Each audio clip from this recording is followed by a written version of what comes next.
नमस्कार मित्रांनो, लक्ष्मीच्या पावलांनी या मालिकेच्या आजच्या भागामध्ये आपण बघणार आहोत. कलाचा आज वाढदिवस असतो आणि अद्वैतने तिला सरप्राईज द्यायसाठी प्लॅन केलेला असतो आणि म्हणजे सरप्राईज बर्थडे प्लॅन असतो. त्यामुळे आता अद्वैतने कलाला सांगितलेलं असतं की मला बरं वाटत नाही आहे. म्हणजे थोडक्यात तो सकाळचाच घरातून बाहेर पडलेला असतो. संगीतासोबत मिळून तो केक बनवतो खऱ्यांच्या घरी जाऊन. त्यानंतरून कारमध्ये सगळं बर्थडे गिफ्ट अरेंज करतो आणि घरात चांदेकर कुटुंबियांना त्याने सांगितलेलं असतं की असं रिॲक्ट करा की कलाला असं कळता कामा नये की आज तिचा वाढदिवस हे आपल्याला माहिती आहे, म्हणजे नाहीतर तिला सरप्राईजबद्दल कळून जाईल, असं अद्वैतचं मत असतं. त्यामुळे सगळं काही प्लॅनप्रमाणे चाललेलं असतं. आणि यामध्ये नेमकं रोहिणीने ना, जेव्हा रोहिणीला समजतं की अद्वैतचं झालेलं आहे प्लॅन करून, सरप्राईज प्लॅन करून, आणि तो कारमध्ये त्याने सगळं प्लॅनिंग केलं आहे, त्याचबरोबर तो हॉटेल सुरुचीच्या समोर उभा आहे वगैरे वगैरे, जेव्हा सगळ्या गोष्टी तिला कळतात रोहिणीला, तेव्हा रोहिणी खूप विचित्र खेळ खेळते राहुलसोबत मिळून. रोहिणी काय करते, ती तिच्या म्हणजे राहुल एक माणूस पाठवतो घरी. रोहिणी त्या माणसाला पैसे देते आणि त्या माणसाला सांगते की कलाला तिथपर्यंत पोहोचवूच नको. म्हणजे चांदेकरांच्या घरातून कला ज्या कारमधून बाहेर निघणार असते त्या कारचा ड्रायव्हर हाच आहे असं रोहिणी त्याला सांगायला सांगत असते. आता नेमकं होतं असं, अद्वैतचा कलाला फोन येतो. तेव्हा अद्वैत सांगतो की खरे माझा पंप घेऊन लवकरात लवकर पोहोच, मला त्रास होतोय. म्हणजे अद्वैतला पॅनिक अटॅक येतोय असं अद्वैत पूर्णपणे पटवून देतो कलाला, आणि कलाला तेच सगळं खरं वाटतं. आता कला त्याचा विश्वास ठेवते आणि लगेच घाबरून घाईने निघून जाते तिथून चांदेकरांच्या घरातून. आणि तिथे त्यांचा नेहमीचा ड्रायव्हर जो असतो तो नसतो आणि नेमकं तिथे दुसरंच कोणीतरी असतो. तो माणूस सांगत असतो, ॲक्च्युली तो माणूस असतो राहुलने पाठवलेला, ज्याला रोहिणीने पैसे देत सांगितलेलं असतं की कलाला वेळेवर पोहोचवू नकोस म्हणून. सो आता गाडीमध्ये जेव्हा कला बसते तेव्हा तेच करतो तो माणूस जसं त्याला रोहिणीने सांगितलेलं असतं. तो खूप उद्धटपणा करतो कलासोबत. तो मध्येच गाडी फास्ट चालवतो, मध्ये स्लो चालवतो. आणि आता कलाला जेव्हा त्यावर संशय येतो त्याच्यावर, तेव्हा कला मात्र गाडीचं ते स्टेअरिंग हलवत हलवत त्याला गाडी थांबवायला सांगते मागून. तर आता शेवटी गाडीचं काय होतं, बॅलन्स जातो आणि गाडी एका झाडाला जाऊन आदळते. म्हणजे गाडीचा ॲक्सिडेंट होऊन जातो. आणि आता ॲक्सिडेंट झाल्यामुळे तो जो ड्रायव्हर असतो तो तर पूर्णपणे बेशुद्ध पडतो. म्हणजे तो शुद्धीत असतो पण त्याला काहीच उमजत नसतं. गाडी झाडाला ठोकली गेलेली असते ना, त्यामुळे आता दोघंही बांबवलेले असतात. कला आता पटकन वेळेची संधी मिळताच गाडीचा जेव्हा ॲक्सिडेंट झालेला असतो तेव्हा गाडीतून खाली उतरून जाते आणि तिथून पळ काढते.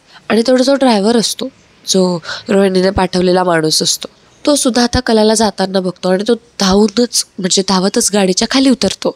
त्याला असं वाटतं की तो कलाला थांबवून घेईल, पण तो कलाला थांबवायला असमर्थ ठरतो. म्हणजे कला सक्सेसफुली एस्केप करते तिथून. तिला अद्वैतची खूप काळजी वाटत असते आणि मुळात अद्वैतला काही त्रास वगैरे होत नसतो. त्याला तिला सरप्राईज द्यायचं असतं, पण त्याला तरी कुठे माहिती असतं की एवढं सगळं होणार आहे. तेव्हा तो माणूस गाडीच्या खाली उतरतो आणि त्याला खूप असं चेहऱ्यावर त्याचे 12 वाजून जातात. कारण त्याला माहिती असतं की ज्या कामाचे आपल्याला पैसे मिळालेले आहेत ते काम ऑलमोस्ट होणारच नाही आहे आता. सो आता तो खूप म्हणजे त्याच्या चेहऱ्यावर 12 वाजलेले असतात. तर दुसरीकडे सोहम त्याच्या बेडरूममध्ये बसलेला असतो, म्हणजे बेडवर पडलेला असतो आणि त्याच्या फोनवर फोन येत असतात, संकल्प आर्ट अँड क्राफ्टचे. पहिला फोन येतो तेव्हा आता सोहम तो फोन कट करतो आणि दुसरा फोन जेव्हा येतो तेव्हा सोहम तो फोन एकदम बाजूला ठेवून देतो आणि परत तिसऱ्यांदा फोन येऊ लागतो. आता तिसऱ्यांदा फोन येतो तेव्हा अनामिका पण तिथे असते. अनामिका खोलीच्या आत आलेली असते आणि आता तो जो फोन वाजत असतो त्या फोनवर नेमका फोन कोणाचा आलेला आहे याकडे अनामिका बघत असते. आणि तिसऱ्यांदा जेव्हा फोन वाजतो तेव्हा सोहम तो फोन उचलणार असतो, पण तितक्यात अनामिका तो फोन घेऊन घेते आणि तो फोन उचलते. अनामिका तो फोन उचलल्यानंतरून तिकडून जे लोक बोलत असतात त्यांना सांगते की काय आहे, का सतत फोन करताय, तो फोन उचलत नाही आहे, म्हणजे त्याला एवढं बेसिक कळत नाही आहे का तुम्हाला, म्हणजे त्याला यायचं नाही आहे. तुम्ही जर त्याच्या टॅलेंटच्या बेसिसवर त्याला काम दिलं असतं तर एक वेळ तो आलाही असता. अहो, असा फेकलेल्या तुकड्यावर पोट भरणारा वाटतोय का तुम्हाला सोहम? अजिबात नाही आहे. आणि काय हो, तुम्ही नवीन आर्टिस्ट नाही देत ना काम, मग याला का दिला? हां अद्वैत दादाने म्हणजे असं विवश केलं म्हणून ना, सांगितलं म्हणून ना. नाही काही येणार नाही, तुम्ही वाटेल ते करा, वाटेल ती आर्टिस्ट शोधा, दुसरं काही करू नका. तितक्यात आता अनामिका तो फोन म्हणजे हे एवढं सगळं बोलते, फोन कट करते आणि फोन बेडवर फेकून देते. तितक्यात आता सोहम चिडतो आणि उठतो.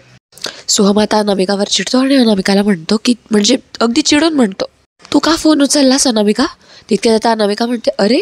तितक्यात आता सोहम पुन्हा म्हणतो, हे बघ अनामिका, माझ्यामध्ये बोलायची काहीच गरज नाही आहे, मी माझं बघून घेईल. तितक्यात आता लगेच अनामिका म्हणते, मला पण कोणाच्या गोष्टींच्या मध्ये पडायला आवडत नाही. हे बघ, मी तुला आधीच सांगते, मला उगाच गोष्टींचं लोणचं घालायला आवडत नाही, ती तुझी सवय म्हणून सांगते. आणि एनिवे तुझा हा बोर चेहरा ना डोक्यात जात होता माझ्या, म्हणून तुझा फोन उचलला मी, असं अनामिका म्हणत असते. तितक्यात आता लगेच सोहम म्हणते, एक मिनिट, का केलं तू असं? आणि माझा असं काय चेहरा बोळा होता सांग बरं मला, कोणाला अटकवतेस इथे? हां. तितक्यात आता अनामिका म्हणते, मला तोंड उघडायला लावू नको सोहम प्लीज. तितक्यात आता लगेच सोहम चिडतो आणि अगदी मोठ्या आवाजात म्हणतो की अगं बोल ना आता, बोल, कोणाला लटकवतोयस मी? हां सांग, तू म्हणतेस ना मी लटकवतोय, कोणाला लटकवलंय मी, बोल. तितक्यात आता अनामिका म्हणते की मला आणि काजलला. हां ॲक्च्युली सोहम तुझं नाही चुकत आहे, तू ना त्या दिवशी दारूच्या नशेत काय म्हणाला होतास रे? म्हणाला होतास अति लाड. लहानपणापासून ना तुला तुझ्या घरामध्ये अति लाडात वाढवले म्हणून हे सगळं झालंय. सोहम काय करेल? हां इतकं सगळं आहे घरात म्हणजे गुड फॉर नथिंग. तितक्यात आता सोहम लगेच म्हणतो, जे शटअप. सोहमचा जो हात पुढे असतो त्या हाताला आता अनामिका जोरात धक्का मारते आणि सोहमला प्रतिकार करते. आता अद्वैत दुसरीकडेच हॉटेल सुरुचीच्या समोर थांबलेला असतो आणि कलाची वाट बघत असतो. तो खूप वाट बघतो पण कला अजूनपर्यंत पोहोचलेलीच नाही आहे याची त्याला भीती वाटते. पण तितक्यात आता फोनकडे बघत असताना आता कला त्याला तिकडनं येताना दिसते. म्हणजे कला दुरून येत असते आणि तोपर्यंत अद्वैत जेव्हा तिला बघतो तेव्हा अद्वैत लगेच नाटक करतो की त्याला काहीतरी झालं आहे. तितक्यात आता कला लगेच धावतच तिथे पोहोचते. आता अद्वैत कलाकडे पाठ करून उभा असतो आणि नाटक करत असतो की त्याला कसला तरी त्रास होतोय. तितक्यात आता कला तिथे पोहोचते आणि म्हणते, चांदेकर तुला बरं वाटतंय का? ठीक आहेस ना तू आता? चल आपण लगेच डॉक्टरकडे जाऊया. ओके हे घे हा पंप घे, चल निघायचं. तितक्यात आता अद्वैत तो पंप घेतो, जो कला जो त्याला पंप देत असते तो घेतो, ब्रीदिंग पंप. पण आता तो पंप स्प्रे करण्याच्या पूर्वी तो आता कलाकडे बघत हसत असतो. आणि आता लगेच कला म्हणते, अरे बघतोयस काय, तो पंप स्प्रे कर ना. तेव्हा आता लगेच अद्वैत म्हणतो, का रे अगं मला काहीच झालेलं नाही, मी अगदी बरं आहे. तितक्यात आता कला म्हणते, काय रे चांदेकर, मस्करी करत होतास तू? हां ही असली मस्करी करतोस? मी घाबरले ना, एकतर मला माहिती मी इथे कशी पोचले ते. आता कला त्याला मारत ओरडत असते. तितक्यात आता लगेच अद्वैत म्हणतो, अगं तू मारतेस काय? तितक्यात आता कला म्हणते, मग काय करू तुझं? तितक्यात आता अद्वैत म्हणतो, हां ठीक आहे ना, आता फिटम फिट झाली. तेव्हा कला म्हणते, कसली फिटम फिट? हां बोल बरं म्हणजे? तेव्हा आता अद्वैत म्हणतो, अगं तुझ्या घरात मला तू बोलवलं होतंस तेव्हा तू असंच सांगितलं होतंस ना, किती नाटकं केली होतीस तू, लाईट गेली होतीस सांगितलं तेव्हा कला लगेच म्हणते, चांदेकर लाईट गेली ते सांगणं आणि हा असं आजारपणाचं नाटक करणं यात किती फरक आहे? एवढा साधा फरक कळत नाही का तुला? तेव्हा आता अद्वैत म्हणतो, म्हणजे तू केलंस ते चालतं आणि मी केलं ते चुकीचं? तेव्हा कलासुद्धा आता अद्वैतला मारण्यासाठी त्याच्यावर हात उचलतो आणि अद्वैत म्हणतो, स्टॅच्यू अजिबात हलायचं नाही आता, अशीच थांब. तितक्यात आता कला म्हणते, म्हणजे? तेव्हा अद्वैत म्हणतो, म्हणजे काय? म्हणजे पण नाही विचारायचं मला, तू मागे हो तशीची तशी. तेव्हा आता अद्वैत कलाला मागे सरकवत घेऊन जातो आणि कला म्हणते की, चांदेकर काय लावलंयस तू हे? हां नीट काय करतोस काय? तेव्हा आता अद्वैत मागे सरकवत कलाला कारच्या डिक्कीपर्यंत घेऊन जातो आणि आता डिक्कीसमोर उभा करतो. तेव्हा अद्वैत म्हणतो की, बघ हे ओपन कर. तेव्हा आता कला म्हणते, अरे तू मला स्टॅच्यू दिलेला आहेस. तेव्हा आता अद्वैत म्हणतो, स्टॅच्यू रिलीज आता कर ओपन. तेव्हा कला म्हणते, ठीक आहे ना, तुझी ही मस्ती मी अजिबात खपवून घेणार नाही, अजिबात चालणार नाही, आधीच सांगते. तेव्हा आता कला लगेच गाडीची डिक्की ओपन करते. डिक्की ओपन केल्यानंतर कला जेव्हा डिक्कीमध्ये काय येते बघते तेव्हा कला खूप खुश होऊन जाते. कलाला खूप आनंद होतो. कलाच्या डोळ्यात खूप म्हणजे अशी चमक येते, डोळे चमकून उठतात कलाचे आणि कला खूप खुश असते. कला ते सगळी तयारी अरेंजमेंट बघून म्हणते, वाव किती छान आहे हे सगळं. वा शुख म्हणजे थोडक्यात कलाचा जो बर्थडे केक असतो त्यावर वा शुख असं लिहिलेलं असतं काहीतरी. आणि तेव्हा आता ती तेच म्हणत असते, वा शुख. तेव्हा अद्वैत म्हणतो, वाढदिवसाच्या हार्दिक शुभेच्छा खरे. तितक्यात आता कला लगेच अद्वैतला हक करते म्हणजे मिठी मारते आणि लगेच उड्या मारत म्हणते, अरे वा मला वाटलं तू विसरलाच असशील चांदेकर. तेव्हा अद्वैत कलाचा आनंद बघून खूप खुश होत असतो. तर दुसरीकडे आता अनामिका लगेच सोहमला म्हणत असते की, हे बघ माझ्या हातात असतं ना तर एका मिनिटात सरळ केलं असतं तुला ऐकायची सवय नाही आहे का रे? असं लगेच असं शांत आणि मुळमुळ वागणारी जी लोकं असतात ना त्यांना त्यांच्याच पद्धतीने सॉल्व करायची गरज असते, नाहीतर ते तुझ्यासारखे होत असतील किंवा असे होतात ज्यांची कोणालाच गरज नाही आहे. तितक्यात आता सोहम म्हणतो की, हे बघ मला जरी रेकमेंडेशन मिळालेलं असलं ना तरी मी माझ्या टॅलेंटने पुढे गेलो आहे. तितक्यात आता लगेच अनामिका म्हणते, कोणतं टॅलेंट? कसलं टॅलेंट म्हटलं टी तरी आहे का तुझ्यामध्ये? काय रे, तू म्हणतोयस ना टॅलेंटमधला टी तरी आहे का साधा तुझ्यामध्ये? आला मोठा मला सांगायला. स्पेलिंग तरी येतं का तुला टॅलेंटचं? हां. तितक्यात आता सोहम चिडतो आणि सोहम लगेच म्हणतो, म्हणजे सोहम आता तिला बोलायच्या पूर्वीच सगळ्या आधीच आता सोहम लगेच टेबलकडे जातो आणि टेबलवरच्या पेंटिंग्स दाखवतो अनामिकाला. एक एक पेंटिंग आदळत टेबलवर तो दाखवू लागतो. तो म्हणतो, ही पेंटिंग बघ, हे बघ, हे सगळ्या रूमच्या पेंटिंग्स मी केलेल्या आहेत, कळतं तुला? एक मिनिट, इतरांना जमेल हे सगळ्यांना? इतरांचं सोड गं, तुला तरी जमेल का? नाही, काढून दाखव, काढ चल. तेव्हा आता लगेच सोहम तिचा हात ओढत असतो आणि सांगतो की बघ, काढून बघ. तेव्हा आता अनामिका लगेच त्याचा हात झटकते आणि आता सोहम म्हणतो, काय झालं आता बोबडी वळली का तुझी? आता काढ ना. हे काढायला ना टॅलेंट लागतं, ते असं कोणालाही सरळ करून होत नाही, कळलं? आणि कधीतरी स्वतःच्या नवऱ्याचं कौतुक करायला शिक, कधीतरी. म्हणजे दरवेळेस खुसमट्या काढायची, नावं काढायची घाणेरडी सवय. त्या काजलचं नेहमी नाव घेत असतेस ना? अगं, तिला निदान कौतुक आहे माझ्या पेंटिंग्सला ॲप्रिशिएट करायची ती, म्हणून मला एनकरेजमेंट मिळायची. तितक्यात आता लगेच अनामिका म्हणते, ओ आय सी, अरे वा, इज इट रिअली? असं आहे का ते? काजल अप्रिशिएट करायची, तिच्यामुळे हे सगळं? ऐकू येत आहे का तुला काय बोलतोयस तू? लग्नाच्या बायकोसमोर तू तुझ्या एक्स गर्लफ्रेंडचं कौतुक करतोयस, मला खाली बघायला लावतोयस, लाज वाटते का रे तुला? तेव्हा आता लगेच सोहम म्हणते, हे बघा अनामिका, तुझा काहीतरी गैरसमज होतोय. अनामिका आता छोट्याशा गोष्टीचा मुद्दा पण इश्यू करत असते. अनामिका लगेच म्हणते, बायकांशी कसं बोलायचं, कसं वागायचं, याचा बेसिक सेन्स तरी आहे का तुझ्यात? अक्कल आहे का तेवढं? अरे तीच लायकीच नाही आहे तुझी सोहम, मी माझ्या नावासमोर तुझं नाव लावतेशी, लाज वाटते मला. आता लगेच अनामिका तोफान करायला लागते आणि रडायचं नाटक करायला लागते. लगेच आता सोहम म्हणतो, अनामिका हे बघ. तितक्यात आता अनामिका त्याला दूर करते आणि म्हणते, दूर राहा माझ्यापासून, आणि हे बघ, मला तू काही म्हणू नकोस. तितक्यात आता अनामिका लगेच टेबलजवळ जाते आणि टेबलजवळ असलेला काहीतरी एक पॅलेट असतं ती उचलते आणि ते पॅलेट उचलल्यानंतरून त्या पॅलेटमधला काळा रंग जो असतो त्याने तिचं तोंड काळं करून घेते, चेहरा काळा करून घेते. आणि आता लगेच सोहम म्हणतो, अगं अनामिका, काय करतेस तू हे? पण अनामिका काही न ऐकता तिचं तोंड काळं करत असते. आणि आता लगेच सोहम अनामिकाला अडवत असतो. तो म्हणतो, अनामिका काय करतेस? तेव्हा आता अनामिका लगेच पळतच खाली जाते, धावतच अनामिका खाली जाते आणि सोहम अनामिकाला अडवत असतो. अनामिका थांब, काय करतेस तू? पण आता लगेच तिथून सुटून गेलेली असते पळ काढत. तितक्यात आता दुसरीकडे लगेच कला आता सगळं एक सरप्राईज चेक करत असते अद्वैतने दिलेलं तिला डिक्कीमध्ये. आणि तितक्यात डिक्कीच्या पलीकडून म्हणजे कारच्या आतमधून आता अद्वैतला त्याचं प्रतिबिंब दिसायला लागतं. जणू अद्वैतच्या मधलाच एक माणूस त्याच्याशी बोलतोय, त्याचं मन त्याच्याशी संवाद साधतंय. आणि आता लगेच तिकडून ती जी झालर असते टाकलेली ती बाजूला करत आता अद्वैतचं प्रतिबिंब त्याला म्हणतं, वा, एकदा नजर खरेवर गेली की काही हटत नाही आजकाल. काय चांदेकर? अरे बोलशील म्हणजे बघत डोळ्यामध्ये, तिच्या डोळ्यात बघत मरशील, सांभाळ रे स्वतःला चांदेकर. तिथे आता अद्वैत म्हणतो, चल. तेव्हा आता अद्वैत जेव्हा बोलत असतो तेव्हा आता कलाचं लक्ष त्याच्याकडे जातं. तितके आता अद्वैत पुन्हा चल असं करत असतो, तेव्हा कलाचं लक्ष त्याच्याकडे जातं आणि आता लगेच कला त्याच्याकडे बघू लागते. आणि आता लगेच कला म्हणते, काय रे चांदेकर, मला जायला सांगतोयस का? तेव्हा आता अद्वैत लगेच बिचकतो आणि म्हणतो, नाही, डासांना म्हणत होतो मी. खूप वाढली आहेत सध्या डास, आणि असंही सध्या साथ चालू आहे, डेंग्यू, मलेरिया, चिकनगुनिया, सगळीकडे याची साथ चालू आहे. तितक्यात आता कला म्हणते, अच्छा, डास दिसत आहेत का? मला वाटलं तुला भास होत आहेत. तेव्हा अद्वैत म्हणतो, नाही, मला नाही होत भास, मी रिअलिस्टिक माणूस आहे. तेव्हा कला म्हणते, आता कसं? बरं वाटलं, घरी आल्यासारखं वाटलं, कान तृप्त झाले चांदेकर. तेव्हा अद्वैत म्हणतो, बरं ते जाऊ दे, तुला डेकोरेशन कसं वाटलं? तेव्हा कला म्हणते, हो मग आवडलं ना, सगळं आवडलं आणि खूप खूप खूप आवडलं, खूप छान वाटलं. तेव्हा आता कला तो केक पण बघते आणि केकचं कौतुक करू लागते, केकची तारीफ करू लागते आणि अद्वैत तिच्याकडे बघत राहून जातो. तितक्यात आता दुसरीकडे रोहिणी लगेच आबासाहेबांकडेच गेलेली असते आणि म्हणते, डॅड, बराच वेळ झाला ना, कला तिथे पोहोचून जायला हवी होती, अजून पोहोचली नाही का? तुम्ही एक काम करा ना, अद्वैतला फोन करून विचारा. तेव्हा आता आबासाहेब लगेच म्हणतात की हो, आणि अद्वैतला लगेच फोन करतात. आता लगेच अद्वैतचा फोन इकडे वाजत असतो. अद्वैत फोन उचलतो आणि म्हणतो, हॅलो आबा, बोला. तेव्हा आता आबासाहेब इकडून म्हणतात, अरे खरे पोचली का तिकडे कला? तेव्हा आता लगेच अद्वैत म्हणतो की हो पोचली ना, हे काय? तेव्हा आता लगेच रोहिणी तिकडून विचारत असते, काय झालं? तेव्हा आबा म्हणतात, अगं पोचली. तेव्हा आता आबासाहेब फोनवर बोलू लागतात आणि आबा म्हणतात, अरे ती सरप्राईज तिला आवडलं का? तितक्यात फोन स्पीकरवर असल्यामुळे कला लगेच सांगते की आजोबा खूप आवडलं. पण आजोबा, तुम्ही सगळ्यांनी माहिती असून सुद्धा मला कोणाला म्हणजे मला कळू दिलं नाही तर? तेव्हा आता आबासाहेब म्हणतात, अगं ते सरप्राईज होतं.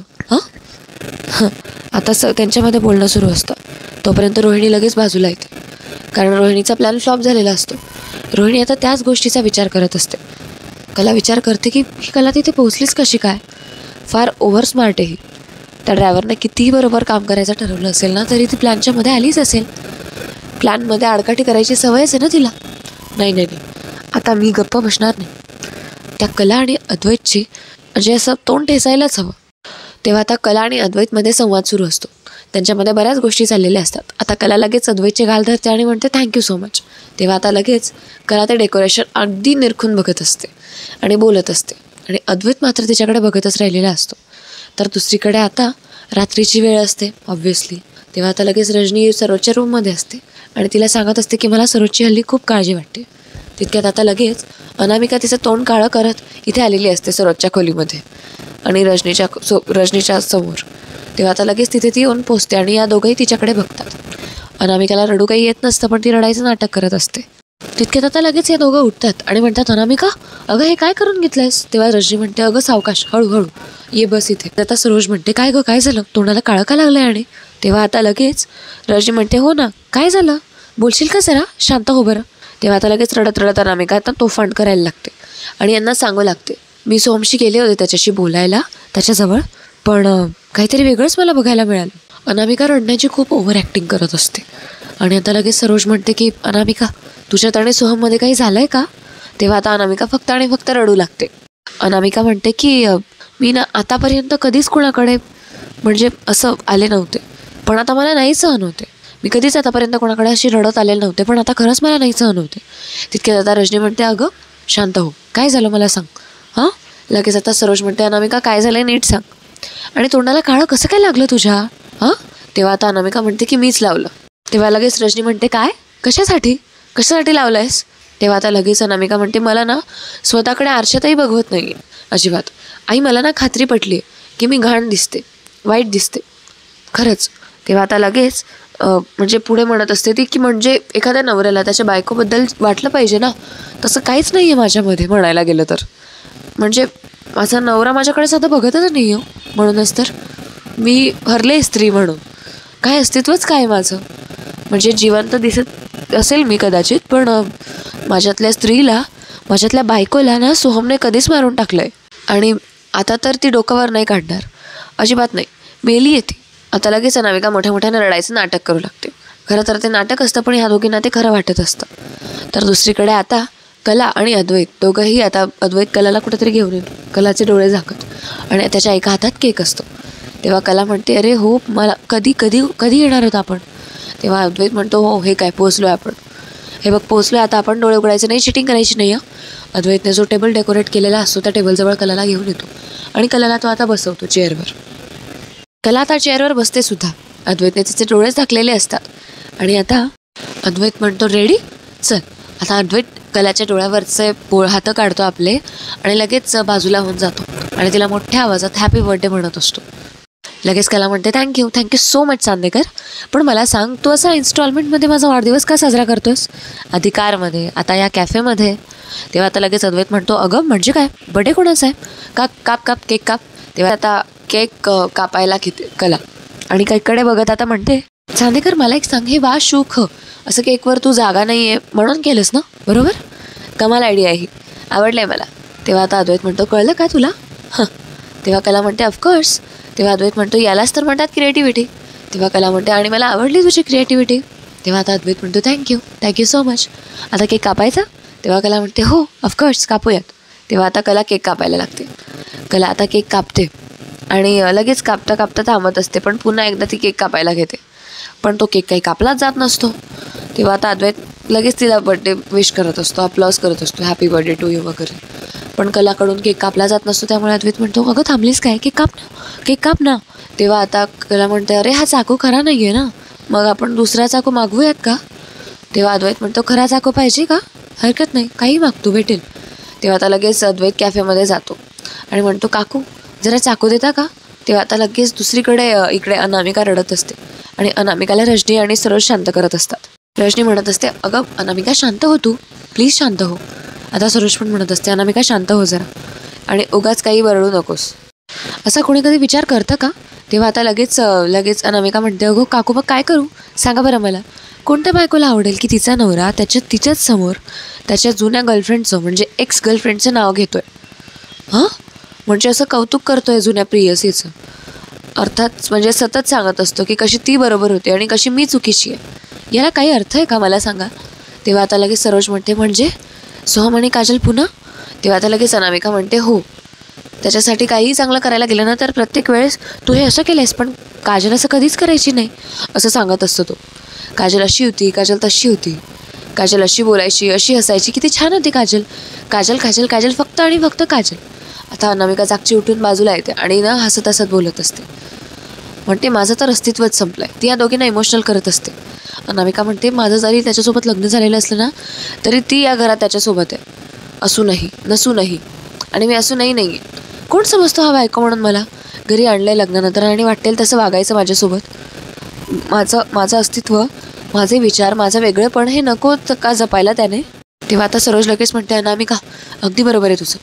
हे पुरुष जसं आपल्याला वागवतात ना तसं जर आपण त्यांना वागवायला लागलो तर त्यांना भावनांचे असे खरे अर्थ कळतील. तेव्हा आता लगेच सरोज म्हणते, अनामिका तू शांत हो. स्त्री म्हणून तुझा हा अपमान आपण सोहमशी बोलूयात, सहन केला जाणार नाही. आणि चांगलाच खडसावते मी त्याला आता. हां तेव्हा अनामिका म्हणते, अहो मला पण खूप ताण आलेला आहे हो या गोष्टीचा. तोही परत तेच बोलणार आहे. कसा माझा नवरा असूनही तो कुणामध्ये दुसऱ्यामध्ये गुंतलेला आहे. काय करणार आहे मी दुसरं.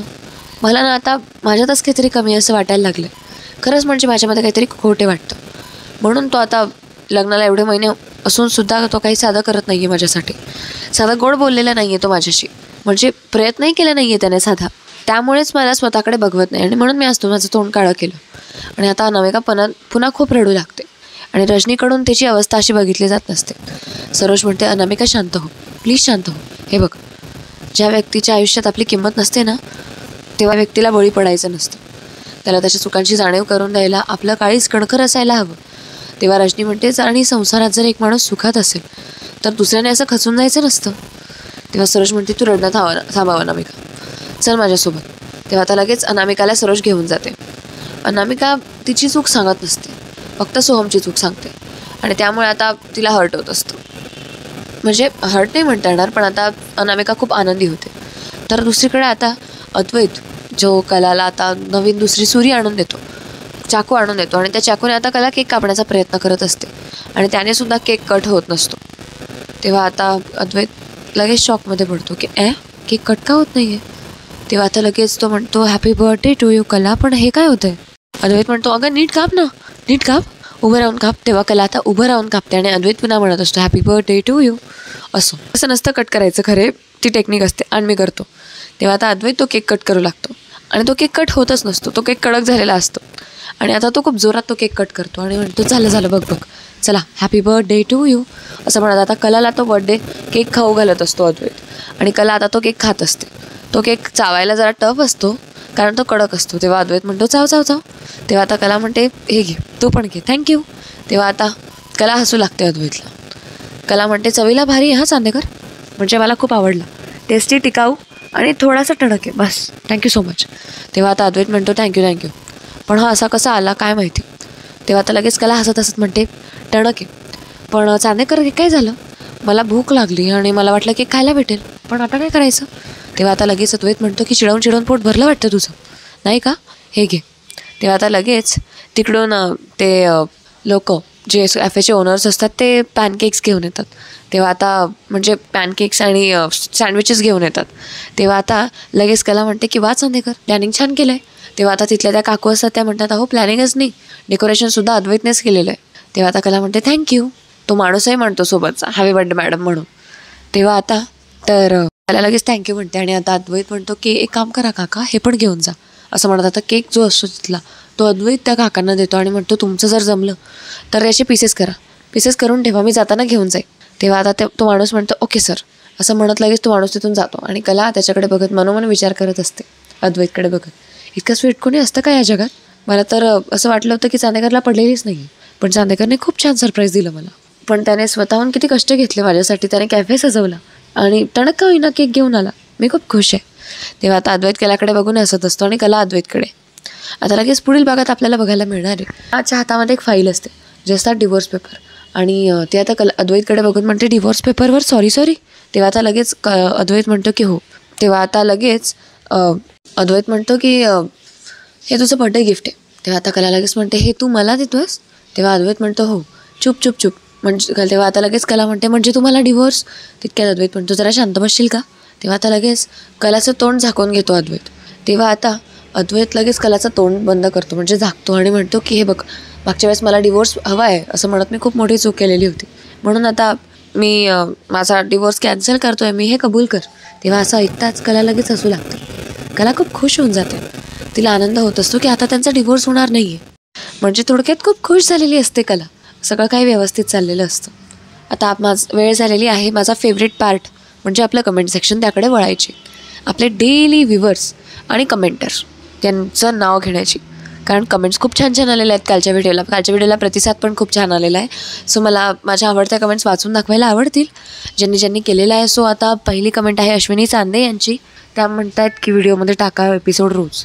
Actually I am so sorry ma'am, आम्हाला ते पॉसिबल नाही आहे. आणि त्यानंतरून आहेत उमा माळी, त्यांना आवडलं असं त्यांचं म्हणणं आहे. त्यानंतरून आपले रेग्युलर व्ह्यूवर ज्यांचं मी डोळे झाकून नाव घेऊ शकते प्रत्येक एपिसोडमध्ये, ते म्हणजेच आनंद केसवानी. त्यांना एपिसोड खूप आवडला होता. ते नेहमी माझ्या आवाजाचं कौतुक करत असतात आणि नेहमी माझ्यासाठी माझ्या टीमसाठी प्रेयर्स करत असतात. आणि आता ते त्यांचं मत व्यक्त करत आहे. ते म्हणतात की काय असतं ना, रोहिणीसारखं काही लोकांना दुसऱ्याचं सुख बघवत नाही म्हणून ते कारस्थानं करतात आणि नेहमीप्रमाणे तोंडावर पडतात. कारण आई अंबाबाई बघते, ओके आमचे बाप्पा सकट, ओके राईट, बरोबर एक्सप्रेस केलेलं आहे त्यांनी कमेंटमध्ये. So fantastic icing on the cake. Okay, thank you so much.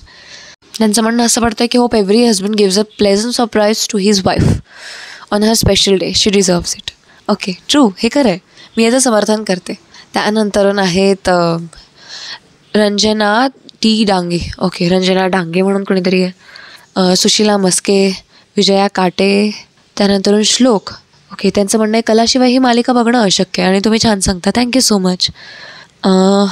खूप छान आहे दीदी आवाज. ओके, विजया काटे म्हणत आहेत असं. त्यांना अद्वैतने सरप्राईज दिलं कलाच्या वाढदिवसानिमित्त.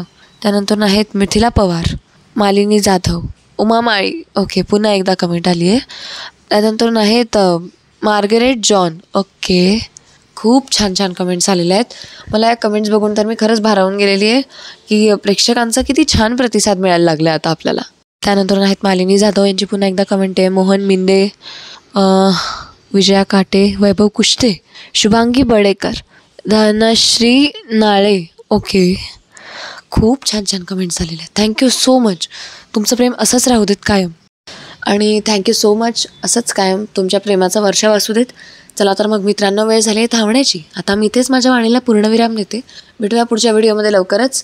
तोपर्यंत धन्यवाद. आणि त्याचबरोबर चॅनलला सबस्क्राईब करा आणि आजचा व्हिडिओ कमेंट्समध्येच नक्की सांगा की तुम्हाला कसा वाटला. Okay, so see you soon.